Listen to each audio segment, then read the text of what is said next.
Quando pensamos em Dietrich Bonhoeffer, logo vem à mente coragem, um homem de coragem que resiste ao nazismo, também o seu martírio na prisão de Flossenburg. Mas há uma faceta menos conhecida e igualmente fascinante de sua trajetória. Bonhoeffer foi, antes de tudo, um teólogo acadêmico meticuloso. Sua vida intelectual, marcada por obras densas e aulas universitárias, moldou não apenas sua teologia, mas também sua postura diante dos desafios do século XX. Hoje vamos abordar essa jornada acadêmica desde os bancos da universidade até as salas de aula clandestinas da igreja confessante. Prepare-se para descobrir um Bonhoeffer que talvez você ainda não conheça.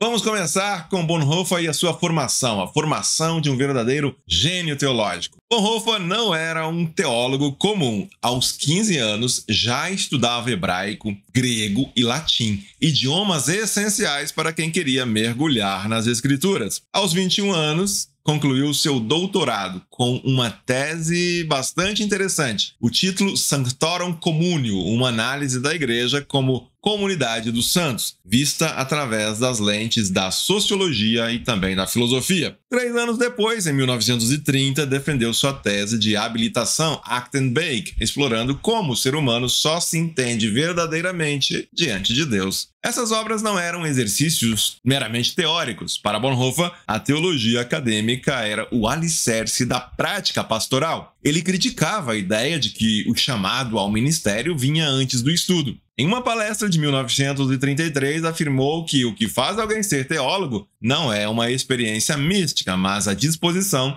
para trabalhar com seriedade, estudar e pensar. E foi esse rigor que levou Bonhoeffer a Nova York no ano de 1930 para estudar no Seminário Teológico Union. Lá ele confrontou a teologia liberal americana e se encantou com a vitalidade das igrejas afro-americanas do Harlem. Mas a sua mente inquieta não parou. Durante esse período, ele viajou para Cuba, também para México, observando como a fé se encarnava em culturas distantes da Europa, experiências que mais tarde influenciaram com certeza também a sua visão de cristianismo encarnado. Outro aspecto é ele como professor da Universidade de Berlim. Quando Bonhoeffer volta à Alemanha, depois dessa sua temporada nos Estados Unidos, ele assume um cargo como professor não remunerado na Universidade de Berlim. Então, entre os anos de 1931 e 1933, ele ministrou cursos que misturavam teologia sistemática, filosofia e até antropologia. No ano de 1931,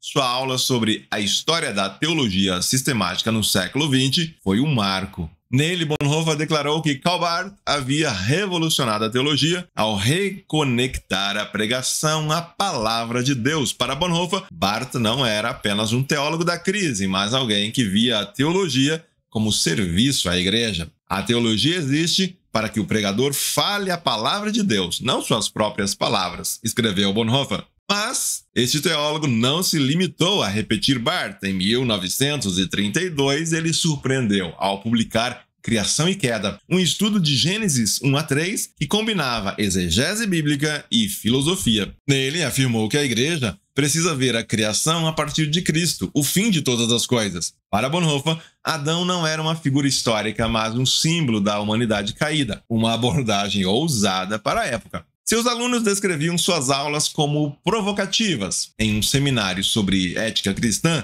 ele rejeitou 6 bases tradicionais para a moralidade, incluindo a situação e o Sermão do Monte, e afirmou que o único critério é Cristo presente. Era uma teologia que desafiava até mesmo Lutero e Barth, acusados por ele de individualismo, veja você. Um terceiro aspecto que eu gostaria de trazer para você envolve essa fase onde ele vai da academia à resistência. Em 1933, com a ascensão de Hitler, Bonhoeffer percebeu que a academia não era mais suficiente. Em uma carta escrita no ano de 1935, ele diz o seguinte: "Não acredito mais na universidade, ela deixou um vácuo na vida espiritual dos estudantes." Temos o teólogo acadêmico se tornando também um líder prático da igreja confessante. Mas sua crítica não era a teologia em si, mas a desconexão entre o estudo teórico e a realidade eclesial, um tema central em obras como Discipulado. Ele então fundou o seminário clandestino de Finkenwald, onde formou pastores para a Igreja Confessante, movimento que resistia à nazificação das igrejas. Lá, uniu teologia acadêmica e prática pastoral. Em Discipulado, obra escrita nesse período, ele criticou a graça barata